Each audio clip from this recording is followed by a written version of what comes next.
శక్తి సంపూర్ణుడా వాక్యమై ఉన్న యేసు వందనమయ్యా. కృపాశక్తి దయాశక్తి సంపూర్ణుడా వాక్యమై ఉన్న యేసు వందనమయ్యా. నీ వాక్యమే నన్ను బ్రతికించెను.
This morning we receive spirit of wisdom and revelation. ఈ కాలంలో ప్రభా జ్ఞానము ప్రత్యక్షత గల ఆత్మను పొందుకుంటున్నాము. We receive the spirit of knowledge and understanding. పొంది వివేకం గల ఆత్మను పొందుకుంటున్నాము. We receive your word. ప్రభా మీ వాక్యమును పొందుకుంటున్నాము. We receive the spirit of truth to teach the word, reveal the word. వాక్యం బోధించడానికి వాక్యం బయలుపరచడానికి మీ సత్య వాక్యమును తీసుకుంటున్నాము తండ్రి. Thank you, Holy Spirit, you are here. పరిశుద్ధాత్మ మా మధ్యలో ఉన్నందుకు మీకే వందనాలు. Helping us, teaching us your word. ప్రభా మీ వాక్యం బోధిస్తున్నందుకు మీకే వందనాలు. Thank you for healing and deliverance happening in our lives. మా జీవితాల్లో మీరిస్తున్న స్వస్థతకై విడుదలకై మీకే వందనాలు. Hallelujah. Hallelujah. Hallelujah. Hallelujah. Hallelujah. Hallelujah. Hallelujah. Hallelujah. Hallelujah. Hallelujah. Amen. Amen. Please be seated. Praise God. దేవునికి వందనాలు. So we continue the class. మనం class ని కొనసాగించుకుందాం. We are discussing the spiritual root causes of all kinds of sickness and bondages. ప్రతి విధమైనటువంటి రోగాలకి బంధకాలకి ఆత్మీయ కారణాలను చూస్తూ ఉన్నాం. Last session we were discussing the second point in the spiritual root causes of all kinds of sickness and bondages. మరి అన్ని రకాల రోగాలకి బంధకాలకి ఆత్మీయ కారణాలు ఏమై ఉన్నాయో దాంట్లో రెండో విషయాన్ని మనం పోయిన క్లాస్ నుంచి చూస్తూ ఉన్నాం. There is separation from others. ఇతరుల నుంచి వేరవటము. When we have bitterness and forgiveness against our people, we are not in the grace of God. మనం మన వారికి విరోధముగా అంటే చేదు అనుభవం కానీ క్షమించలేకపోవటం వలన మనం దేవుని కృపకి దూరం అవుతున్నాం. Amen. Amen. Having bitterness or unforgiveness, they are the violation of the second commandment of the Lord, which is equal to the first. మరి మొదటి ఆజ్ఞతో సమానముగా ఉన్నటువంటి రెండవ ఆజ్ఞను మనము చేదు అనుభవము క్షమించకపోవటం వలన అతిక్రమించిన వారం అవుతున్నాం. Hallelujah. Hallelujah. If you are not ready to forgive we are not in the grace of God. మనం క్షమించటానికి సిద్ధముగా లేకపోతే మనం దేవుని కృపలో ఉండము. We lose the protection of the grace of God. దేవుని యొక్క మన కాపుదలని కృపలో కోల్పోతాం. Hallelujah. Hallelujah. That bitterness bring trouble in our spirit, soul and body. మరి ఈ యొక్క చేదు మన ప్రాణ ఆత్మ దేహములో కలవరమును తీసుకొస్తుంది. Amen. Amen. Bitterness defiles our spirit, soul and body. మన యొక్క ప్రాణ ఆత్మ దేహమును ఈ యొక్క చేదు కలవరపరుస్తుంది, అపవిత్రపరుస్తుంది. That cause for sickness and bondages. అది రోగాలకి బంధకాలకి దారితీస్తుంది. According to the studies saying that more than 61% of cancers are coming because of unforgiveness.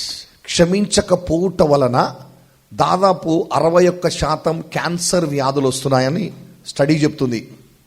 More than 61% of cancer is happening because of unforgiveness. క్షమించకపోవుట వలన 61% పైగా క్యాన్సర్ వ్యాధులు వస్తున్నాయని చెప్తుంది. Amen. Amen. Bitterness, unforgiveness defiles your body. ఇక చేదు క్షమించకపోవటం అనేది నీ శరీరాన్ని అపవిత్రపరుస్తుంది. Then we learn that if you are not ready to forgive others' debts, others' trespasses, God will not forgive your debts, your trespasses. మనం ఇంకా ఏం నేర్చుకున్నామంటే మనం ఇతరుల అపరాధములను క్షమించని ఎడల దేవుడు కూడా మన అపరాధములను క్షమించడు అని తెలుసుకున్నాం. Hallelujah. Hallelujah. We learned that forgiveness is unlimited and unconditional. క్షమించటం అనేది కొలతలేనంతగా కొదవలేనంతగా క్షమించాలి. Never measure it. దాన్ని కొలవకూడదు, Never count it. లేదా దాన్ని లెక్కించకూడదు, Never weigh it. దాన్ని బరువు చూడకూడదు. Forgive unlimitedly and unconditionally. మన కొలతలేనంతగా కొదవలేనంతగా క్షమించాలి. Hallelujah. Hallelujah. Then we learned about judging. మరి ప్రభు బల్లారాధనలో అయోగ్యముగా మనం స్వీకరిస్తే సమస్య ఏమిటని The చూసి first point we learned, first of all, when you come together as a church, divisions are among you. మరి మొదటిగా మనం చూసింది ఏంటంటే దాంట్లో ఆ సంఘ ఆరాధనకు వచ్చినప్పుడు కక్షలు ఉన్నాయి అని చూసాం. When you come together to have the Lord's table with divisions and disunity, bitterness, unforgiveness, that cause for sickness. ఎప్పుడైతే బల్ల ఆరాధనలోనికి ప్రభు యొక్క రొట్టెని రసాన్ని స్వీకరించడానికి వస్తున్నామో మనలో కక్షలు, విరోధ భావములు, చేదు, క్షమాపణ లేకపోవటం అనేది మనకు అది అనారోగ్యానికి దారితీస్తుంది, రోగాలకి. You are eating and drinking judgment. మీరు తీర్పు శిక్షని తిని త్రాగుతున్నారు. Hallelujah. Because of this problem, many become weak and sick. ఈ సమస్యను బట్టి చాలా మంది బలహీనులుగా రోగులవుతున్నారు. Then also we learned that the people who hate others, okay, they will not inherit the kingdom of God. మరి ఇతరులని ద్వేషించేటటువంటి వారు దేవుని రాజ్యమును స్వతంత్రించుకొనరని కూడా మనం చూస్తున్నాం. Amen. So we have seen many scriptures on this teaching. మరి దీని మీద చాలా వచనాలు కూడా చూస్తున్నాం. And finally I wanted to show you few more scriptures. ఇక చివరికి ఇంకా కొన్ని వచనాలు చూపించాలనుకుంటున్నాను. We read 1 John chapter 3 verse 14. మొదటి యోహాను లేఖ 3:14 14 and 15. 1 John chapter 3 14 and 15. మొదటి యోహాను లేఖ 3వ అధ్యాయం 14-15 వచనం. Okay, the last portion we read. Okay, 14 last portion. He who does not love his brother abides in death. సహోదరులను Last 14 last portion. ప్రేమ లేనివాడు మరణమందు నిలిచి ఉన్నాడు. He who does not love his brother abides in death. తన సహోదరుని ప్రేమించని వాడు మరణములో నిలిచి ఉన్నాడు. You know how many times we abides in death? మనం ఎన్నిసార్లు మరణంలో నిలిచి ఉన్నామో తెలుసా? Not able to experience God's life. దేవుని యొక్క జీవమును అనుభవించలేనిటువంటి సమయం. not able to experience his fellowship, his presence, ఆయన యొక్క సహవాసాన్ని, ఆయన సన్నిధిని అనుభవించలేకపోయాం. who does not love his brother abides in death. తన సహోదరుని ప్రేమించని వాడు మరణములో నిలిచి ఉన్నాడు. Now, verse 15. 15వ వచనం, Whoever hates his brother is a murderer. తన సహోదరుని ద్వేషించువాడు నరహంతకుడు.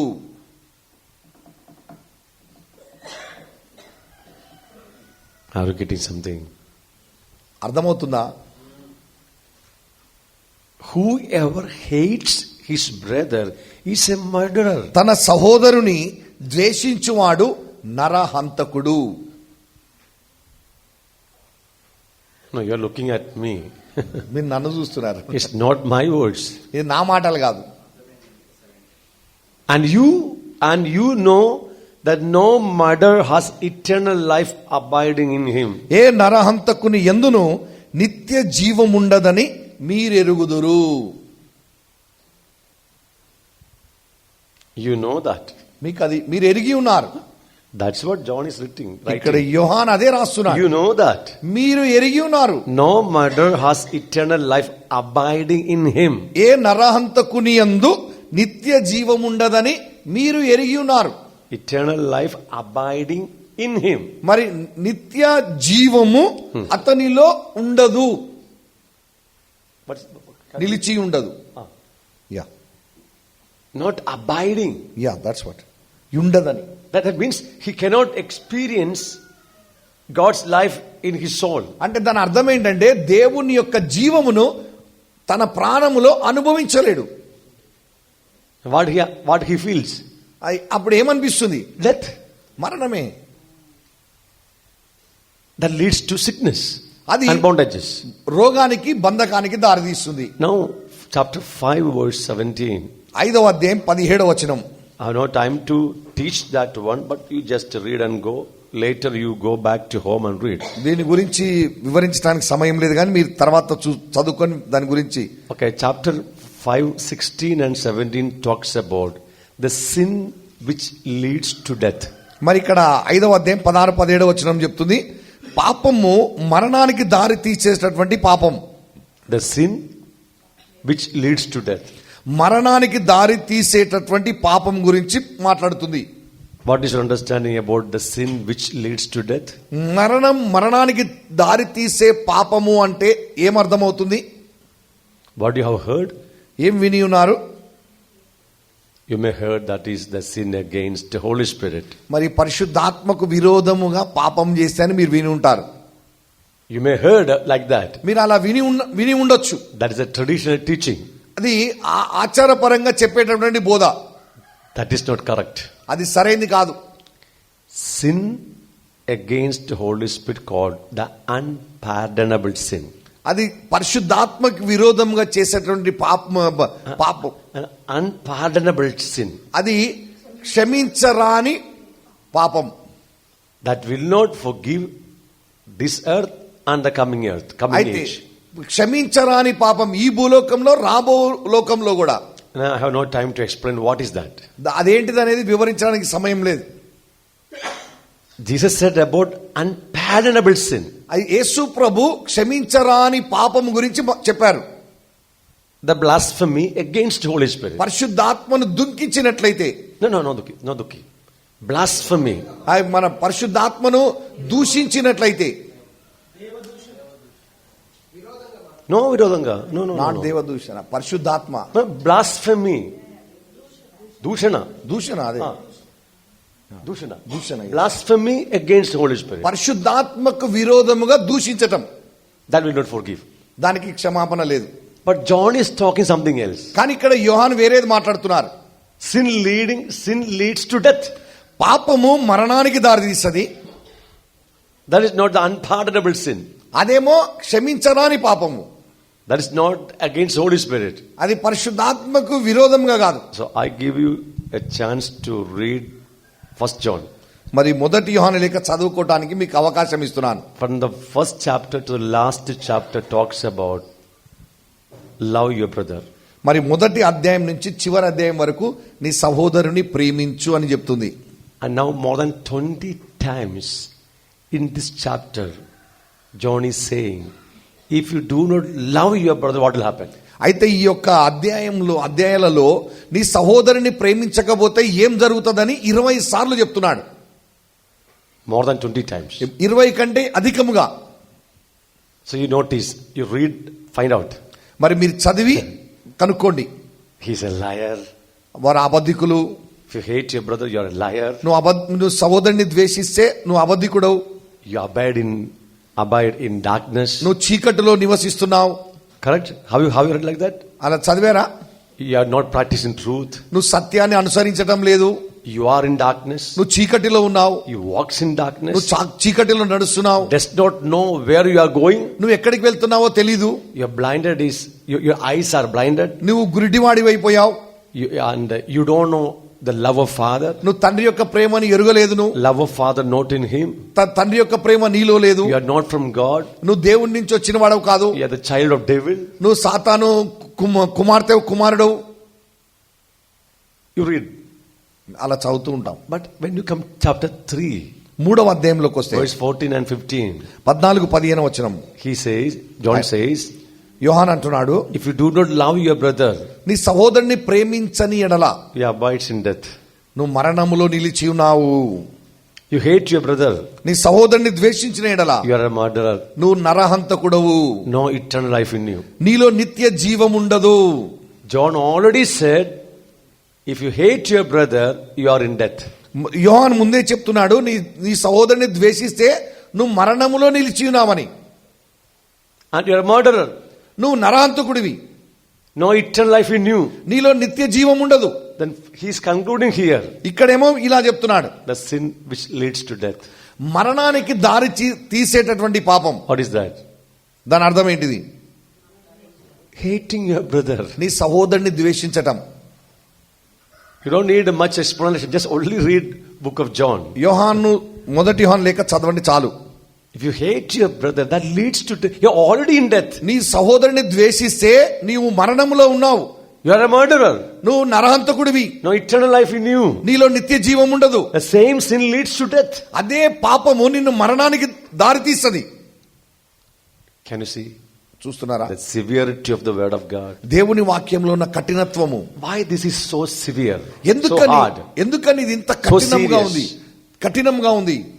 Because hating your brother is the violation of the second commandment, which is equal to the first. మొదటి ఆజ్ఞతో సమానముగా ఉన్నటువంటి రెండవ ఆజ్ఞని అతిక్రమించుటయే నీ సహోదరుని ద్వేషించటం అంటే. Hallelujah. Hallelujah. Now come to the conclusion of this teaching. ఈ యొక్క ఉపదేశానికి చివరికి చూద్దాం. You have clearly learned that if bitterness, unforgiveness, divisions, disunity, rebellion, such kind of hatred in your heart, you cannot receive God's life, God's presence.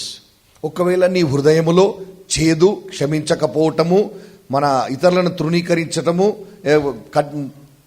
ఇవన్నీ కూడా నీలో ఉన్నట్లయితే నువ్వు దేవుని యొక్క జీవమును పొందలేవని చూసినా. That cause for sickness and bondages. అది రోగాలకి బంధకాలకి దారితీస్తుంది. Now we have understood that we must forgive to everyone. కాబట్టి మనం ప్రతి ఒక్కరిని క్షమించాలని మనం అర్థం చేసుకున్నాం. Otherwise no healing, no deliverance. లేనట్లయితే స్వస్థత లేదు, విడుదల లేదు. No spiritual growth. ఆత్మీయ ఎదుగుదల ఉండదు. There is no healing, deliverance and spiritual growth if you are not ready to forgive. నువ్వు క్షమించటానికి సిద్ధంగా లేకపోతే నీకు స్వస్థత, విడుదల ఉండటం మాత్రమే కాదు, ఆత్మీయ ఎదుగుదల కూడా ఉండదు. Now we know that we need to forgive. మనకు తెలుసు మనం క్షమించాలి అని. But why we are not able to forgive? మనం ఎందుకని క్షమించలేకపోతున్నాం? We know that we need to forgive to everyone. మనం అందరిని క్షమించాలని మనకు తెలుసు. Even we cannot permit a root of bitterness to spring up in our heart. మన హృదయములో చేదు అనే వేరు కూడా పెరగటానికి వీల్లేదని మనకు తెలుసు. Amen. Amen.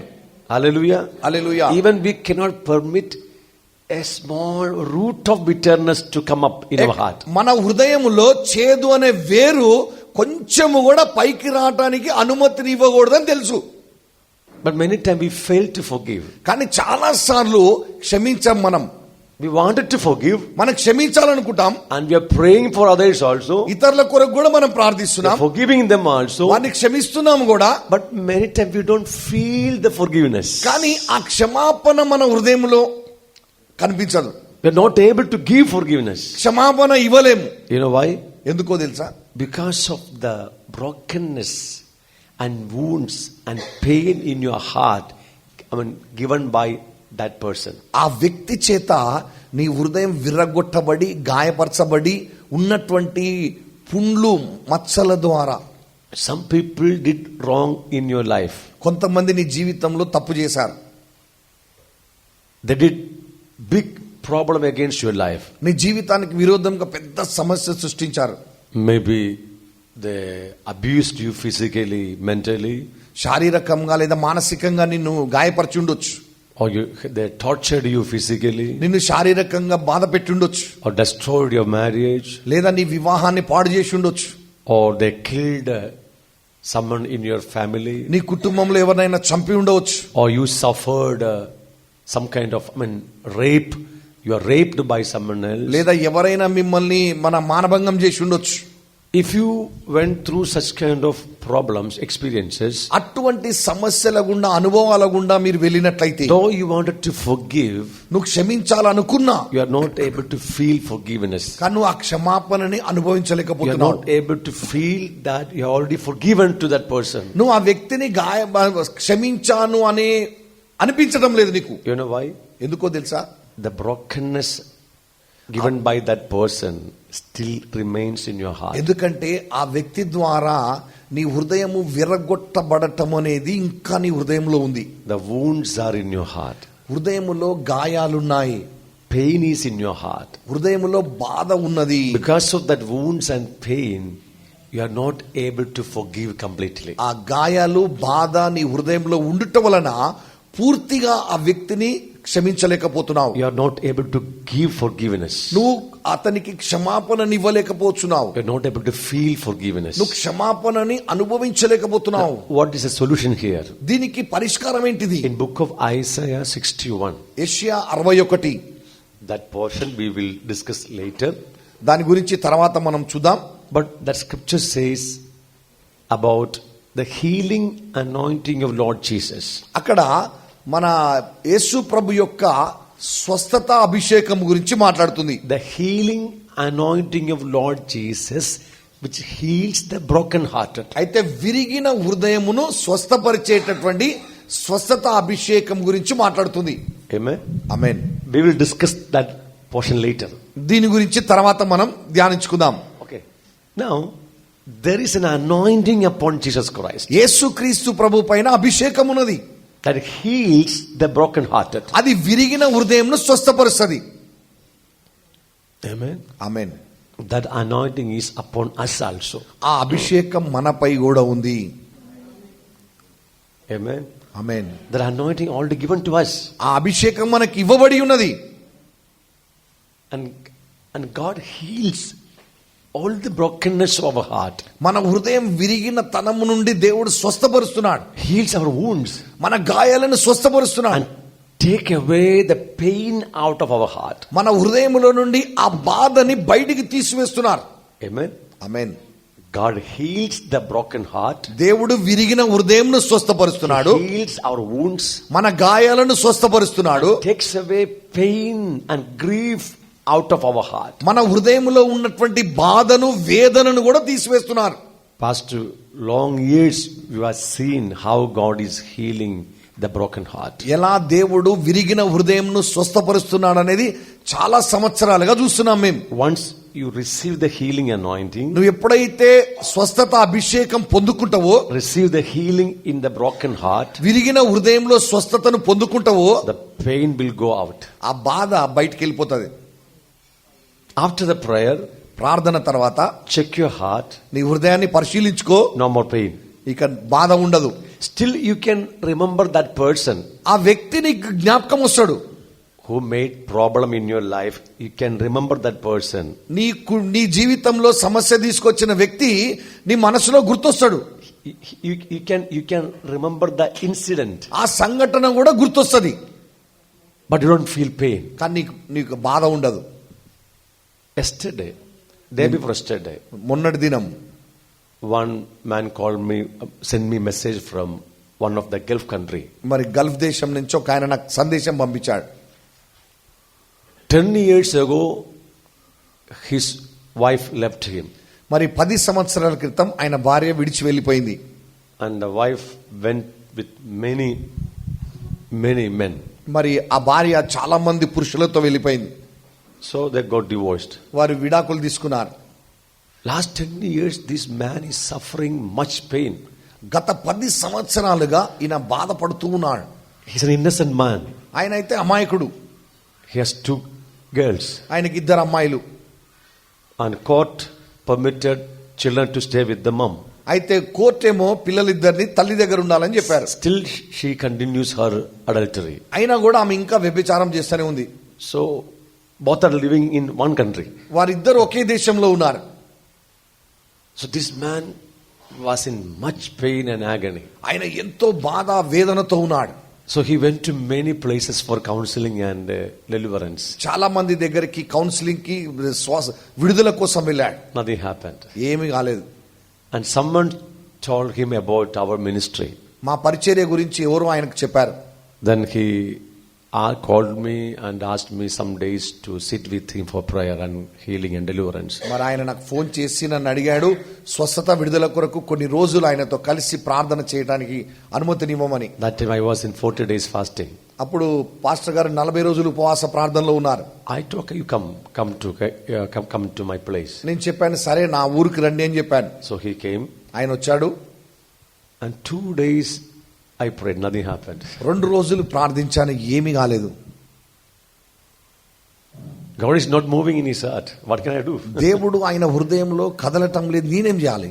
And I'm in the fasting, so I cannot force in my prayer, in the prayer. మరి నేను ఉపవాస ప్రార్థనలో ఉన్నా, నేనైతే ప్రార్థనలో బలవంతం చేయలేను. Then one of my co-pastor prayed for him. మరి నాతో ఉన్నటువంటి తోటి పాస్టరు ఆయన కోసం ప్రార్థించారు. And through his prayer, we got an opening to his heart. మరి ఆయన ప్రార్థన ద్వారా ఆయన హృదయం తెరవబడ్డది. Then finally God healed him completely. చివరికి దేవుడు ఆయనని పూర్తిగా స్వస్థపరిచారు. He stayed with us 5 days. ఆయన మాతో 5 రోజులు ఉన్నాడు. And he went back to his country. ఆయన తిరిగి తన దేశానికి వెళ్ళిపోయాడు. And yesterday he sent me a message. నిన్నటి రోజు సందేశం పంపించాడు.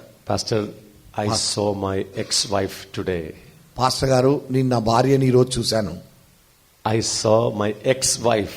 సారీ, నా విడిపోయిన భార్యని చూశాను. But I don't feel anything. నాకేమనిపించలేదు. But before, when I saw her, I have much pain. Already I have pain. When I see her, I cannot bear my pain. కానీ మీ దగ్గరికి ప్రార్థనకి రాకముందైతే నాలో అప్పటికే వేదన బాధ ఉండేది. ఆమెను చూస్తే ఇంకా ఎక్కువ భరించలేకపోయేవాడిని. But today I met her. కానీ ఈరోజు ఆమెను కలిశాను. I don't feel anything. నాకేమనిపించలేదు. You see? చూడండి, This is the way of God's healing our heart. దేవుడు మన హృదయాన్ని ఈ విధముగా స్వస్థపరుస్తారు. So if you have any pain, any brokenness given by others, wrongdoing because of their sin, uncleanness that spoiled your life, still you have brokenness and wounds in the heart, there is an anointing upon Christ Jesus which is able to heal your broken heart. మరి అలాగే నీ జీవితంలో కూడా ఇతరుల ద్వారా నీ హృదయాన్ని గాయపరిచి బాధపరిచి తప్పుగా ప్రవర్తించి పాపం మూలంగా వారి అపవిత్రత మూలంగా గాయపరచబడి ఆ గాయంలో వేదనతో దుఃఖంతో నీ ఉన్నట్లయితే క్రీస్తు స్వస్థపరిచే అభిషేకం కలిగి ఉన్నారు. దాని ద్వారా నువ్వు పూర్తిగా స్వస్థత విడుదల పొందుకోవచ్చు. And some people think that I am a victim, why should I forgive them? కొంతమంది అనుకుంటారు, నేనే బాధపరచబడ్డది, నాకు కదా బాధ కలిగింది, నేనెందుకు క్షమించాలా? They spoiled my life. వాళ్ళు కదా నా జీవితాన్ని పాడు చేసింది. Without a cause, I'm innocent. ఏ కారణం లేకుండా అమాయకంగా నన్ను పాడు చేశారు. If you think like that, it's very hard for you to forgive. ఒకవేళ నువ్వు అలా ఆలోచిస్తే అది చాలా కష్టం నువ్వు క్షమించడం. But I want to tell you one thing. కానీ మీతో ఒక మాట చెప్తాను నేను. Everyone who done wrong in your life, spoiled your life, they are innocent. అయితే నీ జీవితంని పాడు చేసినటువంటి వారు, గాయపరిచినటువంటి వారు ఎవరైనా సరే వారు అమాయకులు. I know it's very hard for you to understand, ఇది అర్థం చేసుకోవటం చాలా కష్టం, but that's the truth. కానీ అది సత్యం. Everyone who destroyed your life, spoiled your life, done wrong to your life, I tell you, they are innocent. నీ జీవితాన్ని పాడు చేసిన వారు, గాయపరిచినటువంటి వారు, నీ బాధ పెట్టినటువంటి వారందరూ ఎవరైనా సరే వారు అమాయకులు. If they are innocent, then it is easy for you to forgive. వారు అమాయకులైతే వారిని క్షమించటం చాలా సులభం. You know what I mean? నేనేం చెప్తున్నా I'll అర్థమవుతుందా? explain. వివరిస్తాను. The person is innocent. ఆ వ్యక్తి అమాయకుడు. Devil used their uncleanness to destroy your life. సాతాను, దయ్యము వారి అపవిత్రతని వాడుకొని నీ జీవితాన్ని పాడు చేశాడు. Now, please understand this truth. దయచేసి ఈ సత్యాన్ని అర్థం చేసుకోండి. Satan used this person and his uncleanness to destroy your life. సాతాను అతన్ని వాడుకొని అతని అపవిత్రత ద్వారా నీ జీవితాన్ని పాడు చేశాడు. Amen? Amen. No, you're not getting my point. అర్థమైందా? అర్థం కాలేదా? It is not that person spoiled your life, destroyed your life. ఆ వ్యక్తి నీ జీవితాన్ని పాడు చేయలేదు, నాశనం చేయలేదు. Devil used that person's sin, uncleanness, wickedness to destroy your life. నీ జీవితాన్ని పాడు చేయటానికి, నాశనం చేయటానికి సాతాను ఆ వ్యక్తి యొక్క పాపాన్ని, అపవిత్రతని వాడుకున్నాడు. Especially if you are a child of God. ముఖ్యంగా మీరు దేవుని పిల్లలైతే, The moment you formed in the mother's womb, నువ్వు ఏ క్షణమైతే తల్లి గర్భంలో రూపింపబడ్డావో, Satan is against you. సాతాను నీకు విరోధంగా ఉన్నాడు. Now only I'm talking something about Satan. నేను ఇప్పుడే కొంచెం సాతాను గురించి మాట్లాడుతున్నా. You understand me? అవునా? Because he understood the child one who is formed is the child of Father God. అయితే గర్భంలో రూపింపబడుతున్నటువంటి బిడ్డ తండ్రి దేవుని యొక్క బిడ్డ అని వాడికి తెలుసు. So Satan is against you. అందుకే సాతాను నీకు విరోధంగా ఉన్నాడు. But he cannot do anything against you. కానీ నీకు విరోధంగా ఏం చేయలేడు వాడు. Satan cannot do anything directly against you. సాతాను సూటిగా నీకు విరోధంగా ఏమీ చేయలేడు. I can show you many scriptures from the Holy Bible. పరిశుద్ధ గ్రంథంలో నుంచి చాలా వచనాలు నీకు చూపించగలను. Satan cannot bind your life. ఇక సాతాను నీ జీవితాన్ని బంధించలేడు. He cannot attack your life. నీ జీవితాన్ని ఎదిరించలేడు. I know you heard many preaching that Satan will attack you. You have to be very careful. Don't be alone. Don't fast alone. Don't pray alone. సాతాను నిన్ను వచ్చి ఎదిరిస్తాడు. నువ్వు ఒంటరిగా ఉండకు, ఒంటరిగా వెళ్ళకు, ఒంటరిగా ప్రార్థన చేయకు, ఉపవాసం ఉండకని చాలా వినుంటారు మీరు. That's a common teaching everywhere in the world. లోకంలో ఎక్కడ చూసినా సహజంగా చెప్పేటటువంటి ఉపదేశం అది. But that is not in the Holy Bible. కానీ అది పరిశుద్ధ గ్రంథంలో లేదు. I challenge everyone, if you can show one scripture that Satan can attack you and me. I can challenge all the servants of God who promotes Satan. సాతాన్ని ప్రోత్సహించే ప్రతి సేవకుడితో నేను సవాల్ చేశా. Show me one scripture from the word of God that shows they will attack you, he binds you. సాతాను నిన్ను ఎదిరించి బంధిస్తాడనే ఒక్క వచనం చూపియండి అని సవాల్ చేస్తున్నా. He can't. నువ్వు చూపించలేవు. He can't. చూపించలేరు. Jesus said, behold, I give you authority to trample on serpents, scorpions and over all the power of the enemy. యొక్క యేసు ప్రభు చెప్పినాడు, సర్పములను, భుజంగములను, సింహములను, ప్రతి శత్రువుని అనగదొక్కుటకు నీకు అధికారం ఇచ్చినానని చెప్తున్నారు. Last part of the scripture says, ఆ వచనంలో చివరి భాగం చెప్తుంది, nothing shall by any means harm you.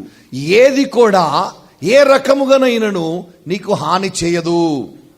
For me that scripture is enough. నాకు ఆ వచనం చాలు. Nothing shall by any means hurt you. ఏ విధముగానైనను దేని చేతనైనను అది నీకు హాని చేయదు. అయిపోయింది. Who said it? ఎవరు చెప్పారు ఈ మాట? Jesus. యేసు ప్రభు చెప్పారు.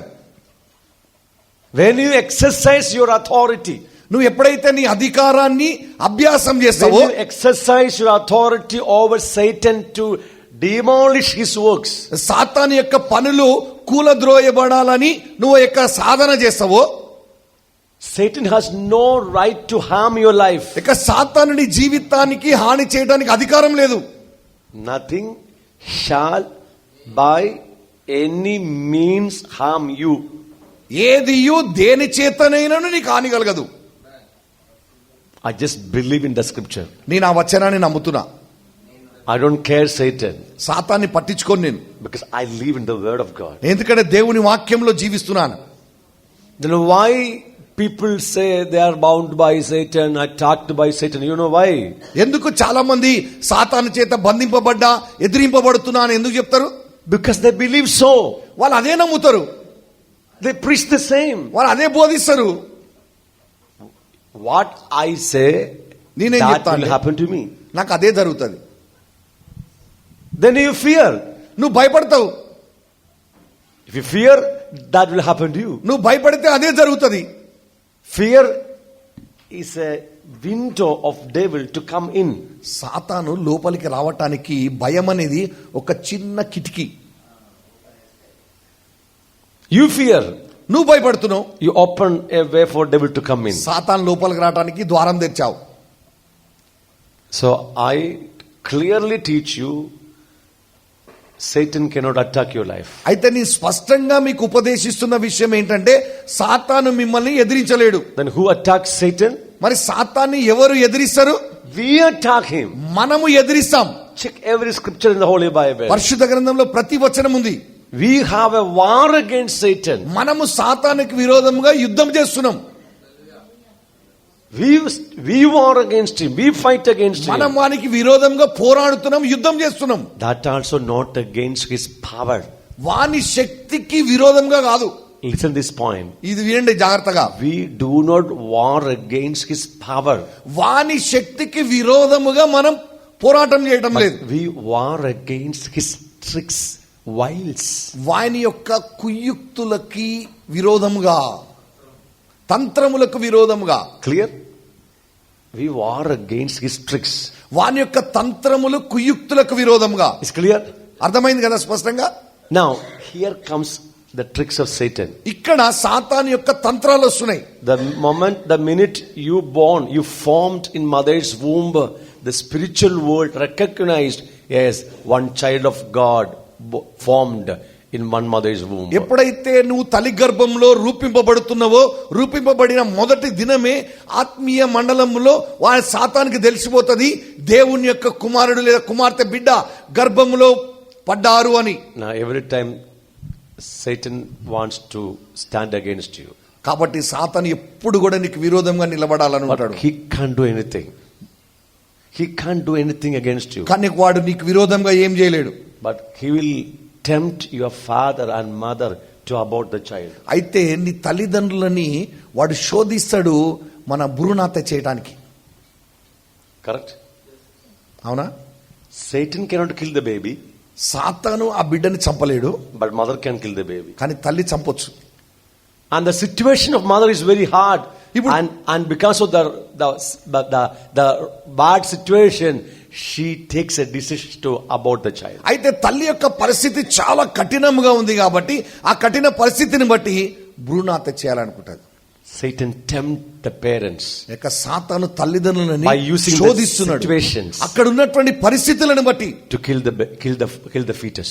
ఆ యొక్క గర్భంలో ఉన్న పిండాన్ని చంపడానికి. Somehow you born, abortion failed, you born. అయితే ఆ భ్రూణహత్య జరగలేదు, నువ్వు ఎలాగో జన్మించావు. Every day mother is cursing you ప్రతి రోజు నీ తల్లి నిన్ను శపిస్తుంటది. because without her desire you born. నాకు ఇష్టం లేకుండా నువ్వు పుట్టావు అని. You are growing up as a rejected child. నువ్వు తృణీకరింపబడిన బిడ్డగా పెరుగుతా ఉన్నావు. You start to grow up. పెద్దగయ్యావు, and understand what's happening at home. ఇంట్లో ఏం జరుగుతుందో నీకు అర్థమవుతుంది. Now you feel wounds.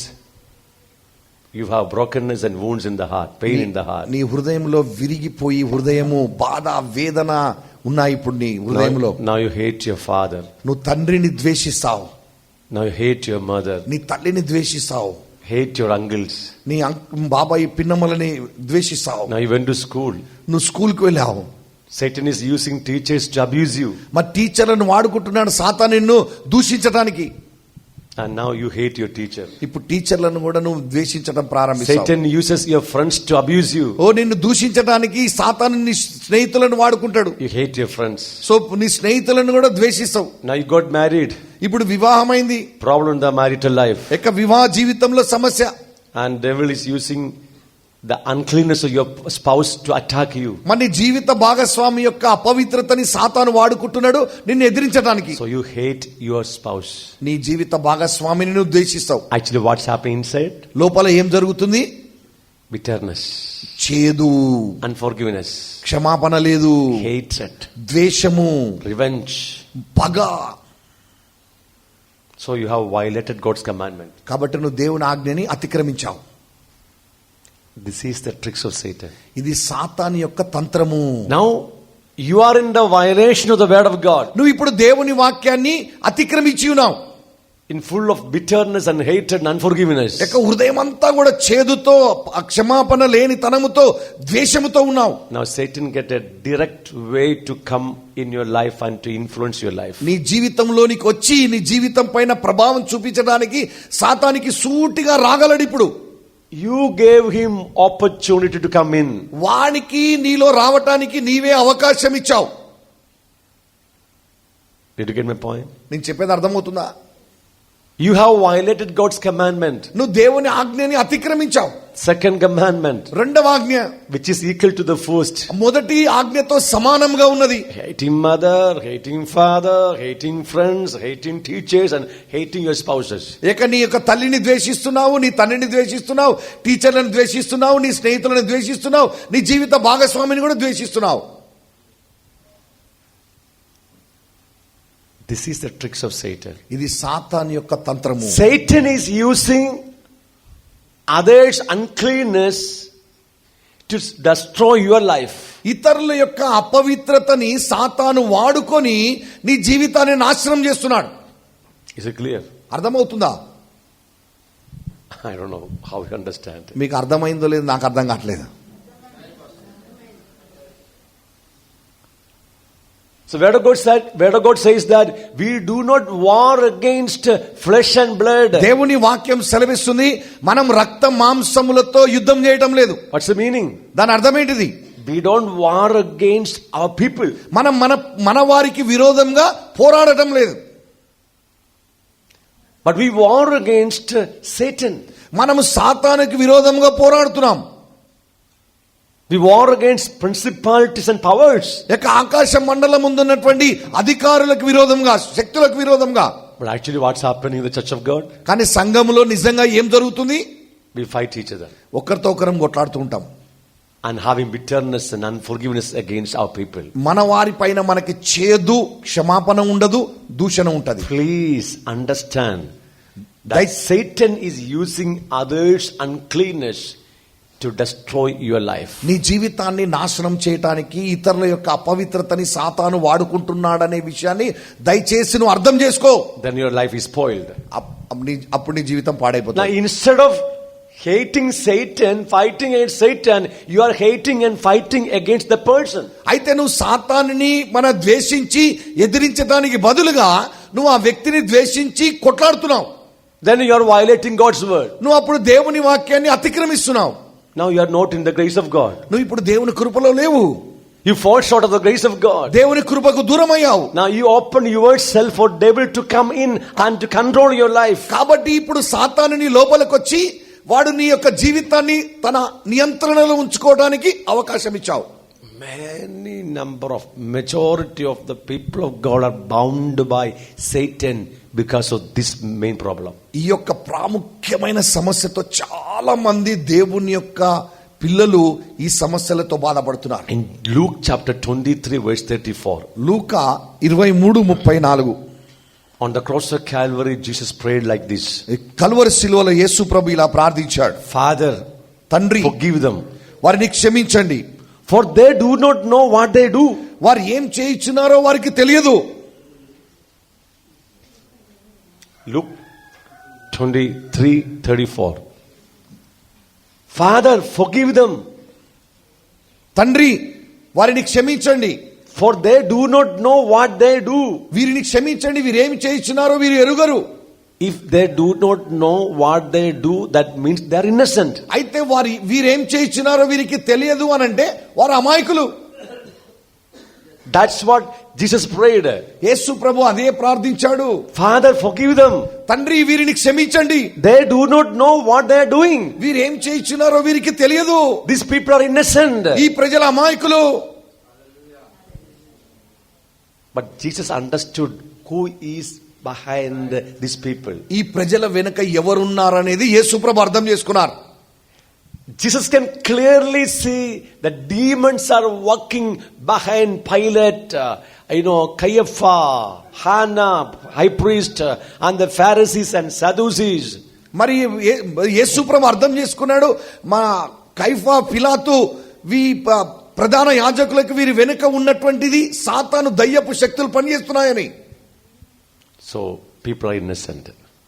వారు అమాయకులు. Whoever spoiled your life, destroyed your life, did wrong in your life, I tell you, they are innocent. నీ జీవితాన్ని పాడు చేసిన వారు, నాశనం చేసినటువంటి వారు అమాయకులై ఉన్నారని చెప్తున్నాను. They are innocent. వారు అమాయకులు. If you know this truth, నీకు ఈ సత్యం తెలిసే it's easy to forgive to everyone. వారి అందరినీ క్షమించగలటం చాలా సులభం. Hallelujah. హల్లెలూయా, Hallelujah. హల్లెలూయా, Hallelujah. హల్లెలూయా. Now, ఇప్పుడు I said Satan is using others' uncleanness to destroy your life. అయితే నేను చెప్పాను, సాతాను ఇతరుల యొక్క అపవిత్రతను వాడుకుంటున్నాడు నీ యొక్క జీవితాన్ని నాశనం చేయడానికి. Why you want to keep others' uncleanness in your heart? మరి నీ హృదయంలో వారి ఇతరుల యొక్క అపవిత్రతని నీ హృదయంలో ఎందుకు ఉంచుకోవాలనుకుంటున్నావు? Are you a garbage bin? నువ్వేమన్నా చెత్త డబ్బావా? Come on, look at me. నన్ను చూడండి. Are you a waste bag? మీరేమన్నా చెత్త పడేసే డబ్బానా, సంచా? Check your heart. మీ హృదయాన్ని పరిశీలించుకోండి. How much garbage is there? మరి ఎంత చెత్త మురికి నీ హృదయంలో ఉంది? No, you are not getting my point. నేను చెప్పేది అర్థం కావట్లేదు మీకు.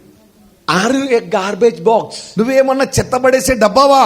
To keep all other people's uncleanness in your heart. ఇతరుల యొక్క అపవిత్రతని నీ హృదయంలో పెట్టుకోవడానికి. No, someone is not looking at me also. మరి కొంతమంది నా వైపు కూడా చూస్తలేరు. Tell me how many people are in your heart? ఎంతమంది నీ హృదయంలో ఉన్నారు చెప్పండి. No, but I know some are here. నాకు తెలిసి కొంతమంది ఉన్నారు ఇక్కడ. Tell me how many people are in your heart? ఎంతమంది నీ హృదయంలో ఉన్నారు చెప్పండి. If your unforgiveness, bitterness against 5 people, that 5 people are in your heart. మరి నువ్వు ఇతరులని చేదు అనుభవం కలిగి లేదా క్షమించకుండా 5 ఉన్నట్టయితే ఆ 5 నీ హృదయంలో ఉంచుకున్నావు. That 5 people are controlling your life. ఆ 5 నీ జీవితాన్ని నియంత్రిస్తున్నారు.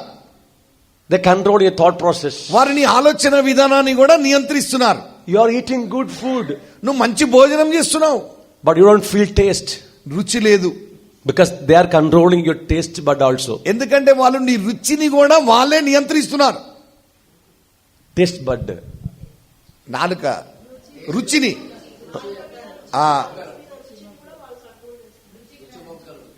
రుచి రుచి రుచి బొగ్గలు, రైట్. రుచి This is the problem with the teacher. Yes. He's a good translator for a preacher. Yeah, that is. His Telugu is good and he's a good translator for a preacher. But when you sit with a teacher, we catch every word. I need the exact translation. But you're doing good work, okay. Even that 5 people controlling your taste bud. అయితే నీ రుచి బుగ్గల్ని కూడా ఆ 5 నియంత్రిస్తున్నారు. You're sleeping on a good foam bed. నువ్వు మంచి foam పడక మీద పరుపు మీద పండుకున్నావు. 9-inch foam bed. 9 అంగుళాల లావు ఉన్నటువంటిది. Sleeping on a good mattress. మంచి పరుపు మీద. But you feel that foam bed is like a stone. థాన్స్ అది ముళ్ళలాగా నీ గుచ్చుకుంటుంది. Stone. రాయి లాగా ఉంది. You know why? ఎందుకో తెలుసా? That 5 people are sleeping with you. వారు నీతో పాటు 5 కూడా నిద్రపోతున్నారు. Yeah, in a AC room. AC గదిలో. You go for a picnic. నువ్వు పిక్నిక్ వెళ్తున్నావు. And you fail to enjoy the sightseeing. అక్కడ చూసి ఆనందించలేకపోతున్నావు. You know why? ఎందుకో తెలుసా? That 5 people are walking with you. ఆ 5 నీతో నడుస్తున్నారు. So you cannot enjoy anything. నువ్వు ఏది ఆనందించలేకపోతున్నావు. Come on. Are you a garbage bin? నువ్వేమైనా చెత్త డబ్బావా? To carry others and their sin in your life? ఇతరులని వారి పాపాన్ని నీ జీవితంలో మోయటానికి. Cleanse your heart. నీ హృదయాన్ని శుద్ధీకరించుకో. Please don't allow anyone to touch your heart. నీ హృదయాన్ని ఎవ్వరు కూడా ముట్టడానికి అవకాశం ఇవ్వకు. Only Jesus. కేవలం యేసు మాత్రమే. Only Jesus. కేవలం యేసు మాత్రమే. Hallelujah. Hallelujah. Hallelujah. Hallelujah. Hallelujah. And even the place for your wife and children, that is secondary. నీ భార్య పిల్లలకు కూడా రెండో స్థానమే ఉండాలా. Husband or భర్త గాని ఎవరైనా సరే. And also you need to gain a heart like Jesus. యేసు ప్రభు హృదయం లాగా నీ హృదయం మారాలా. You need to gain a heart which is able to forgive to everyone, which is equal to the heart of Jesus Christ. ప్రతి ఒక్కరిని క్షమించగలిగే యేసు ప్రభు లాంటి హృదయాన్ని నువ్వు సంపాదించుకోవాలా. We need to gain a heart equal to the heart of Christ Jesus. యేసు క్రీస్తు హృదయముతో సమానమైన హృదయాన్ని మనం సంపాదించాలి. Hallelujah. Hallelujah. And later, as you progress in this teaching, ఇందులో ఈ బోధనలో నువ్వు ముందుకు వెళ్తూ ఉండగా, even if people do wrong against you, నీకు ప్రజలు విరోధంగా తప్పు చేసినా, even if people do wrong against you, ప్రజలు నీకు విరోధంగా నీకు తప్పు చేసినా, that will not come to your heart. అది నీ హృదయం దగ్గరికి రాదు. That will not hurt your heart. అది నీ హృదయాన్ని గాయపరచదు. That uncleanness will not come in. ఆ అపవిత్రత నీ లోపలికే రాదు. People used to, people with us in the ministry, they will make mistakes. మాతో పరిచర్యలో ఉన్నటువంటి వారు తప్పులు చేస్తూ ఉంటారు. When they understand that they done mistake against me, నాకు విరోధంగా తప్పు చేశామని వారికి తెలిసినప్పుడు, they'll come and ask forgiveness. నన్ను వచ్చి క్షమాపణ అడుగుతారు. Then I don't feel anything, నాకేమనిపించదు. I don't need to forgive. నేను ఏముంది క్షమించడానికి? Now, why you asking forgiveness? నువ్వెందుకు క్షమిస్తున్నావు? అడుగుతున్నావు క్షమించమని. They did wrong to me. వాళ్ళు నాకు తప్పు చేశారు. Now they understood they did wrong to me. వారు నాకు తప్పు చేశామని వారికి అర్థమైంది. Coming to me asking forgiveness. వాళ్ళు వచ్చి నన్ను క్షమాపణ అడుగుతున్నారు. Pastor, forgive me. పాస్టర్ గారు నన్ను క్షమించండి. How can I forgive them? నేను ఎట్లా క్షమించాలి? How can I forgive them? నేను వారిని ఎలా క్షమించాలి? No, you're not getting my point. నేను చెప్పేది అర్థమైందా? నాలో ఏం లేదు కదా. I have nothing in my heart to forgive. వారిని క్షమించడానికి నాలో ఏం లేదు కదా.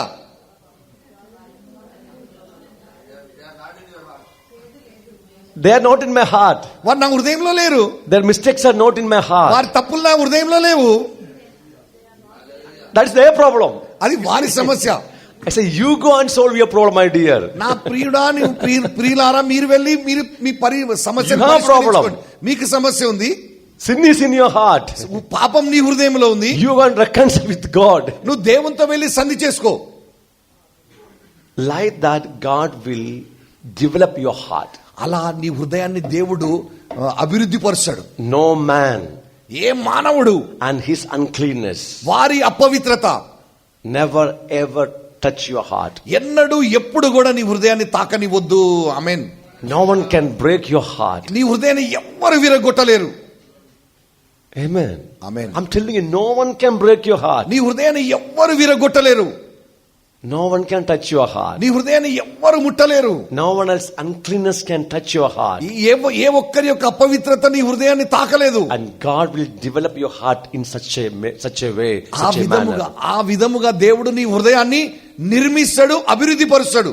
Hallelujah. Hallelujah. No, I wanted to pray for you now. ఇప్పుడు మీ కొరకు ప్రార్థన చేయాలనుకుంటున్నాను. And after tomorrow I will take other issues which is breaking our heart. మన హృదయాన్ని విరగ్గొట్టేటటువంటి మిగతా ఈ సంగతులు ఏంటో నేను రేపు తీసుకుంటాను. On Saturday I trust in God to meet all of you. మరి నేను శనివారం నాడు మీ అందరినీ కలవగలనని నమ్ముతున్నా. మరి దేవుని నమ్ముతున్నా. That will be personal prayer. వ్యక్తిగత ప్రార్థన. But today, ఈ రోజు if you feel to forgive, if there is something in your heart against some people, time to forgive. మరి ఇతరులకు విరోధంగా నీ హృదయంలో ఏమైనా ఉన్నట్లయితే వారిని క్షమించేటటువంటి సమయం ఇది. You have heard the word of God. నువ్వు దేవుని వాక్యాన్ని విన్నావు. We should forgive to everyone. నువ్వు ప్రతి ఒక్కొక్కరిని క్షమించవలసిందే. We cannot keep any bitterness, unforgiveness in our heart. ఏ చేదు గాని క్షమించకపోవటం గాని నీ హృదయంలో ఉంచుకోవటానికి లేదు. Then we cannot expect any healing, any deliverance, any spiritual progress in our life. దేవుని యొద్ద నుంచి స్వస్థత, విడుదల గాని ఆత్మీయ అభివృద్ధి గాని. Hallelujah. Hallelujah. If someone is in your heart, ఎవరైనా నీ హృదయంలో ఉన్నట్లయితే, if you wanted to forgive and send them away from your life, నీ జీవితంలో నుండి వారిని క్షమించి పంపించేయాలి అని అనుకుంటే, now we are going to pray together. మనం కలిసి ప్రార్థన చేయబోతున్నాం. And if you are not able to forgive, ఒకవేళ నువ్వు వారిని క్షమించలేకపోతే, that means brokenness, wounds and pain in your heart. అంటే దాని అర్థం ఏంటిదంటే మీరు హృదయం విరిగిపోయి మరియు గాయము, వేదన, నొప్పి ఉన్నదని అర్థం మీ హృదయంలో. The healing anointing your Lord Jesus is here. మరి యేసు ప్రభు యొక్క స్వస్థత అభిషేకం ఇక్కడ ఉంది. That will heal your heart right now. అది ఈ క్షణమే నీ హృదయాన్ని స్వస్థపరుస్తుంది. If you already forgiven to everyone, ఒకవేళ నువ్వు అందరినీ క్షమించి ఉండి ఉన్నట్లయితే, pray to God ప్రార్థించు దేవునికి. that you need a heart like Jesus. యేసు ప్రభుకున్న హృదయం నీకు కూడా కావాలి అని ప్రార్థించు. No one can touch my heart. నా హృదయాన్ని ఎవ్వరు ముట్టలేరు. No one can break my heart. నా హృదయాన్ని ఎవ్వరు విరగొట్టలేరు. No one people understand. I mean their uncleanness cannot touch my heart. వారి యొక్క అపవిత్రత కూడా నా హృదయాన్ని తాకకూడదు ప్రభువా. Lord, I need that kind of pure heart. నేను అటువంటి పరిశుద్ధ హృదయాన్ని, శుద్ధ హృదయాన్ని నాకు ఇవ్వండి. Strong heart. బలమైన హృదయం. That you can gain from Jesus Christ. అది యేసు క్రీస్తు నుంచే సంపాదించగలవు. Let us stand together.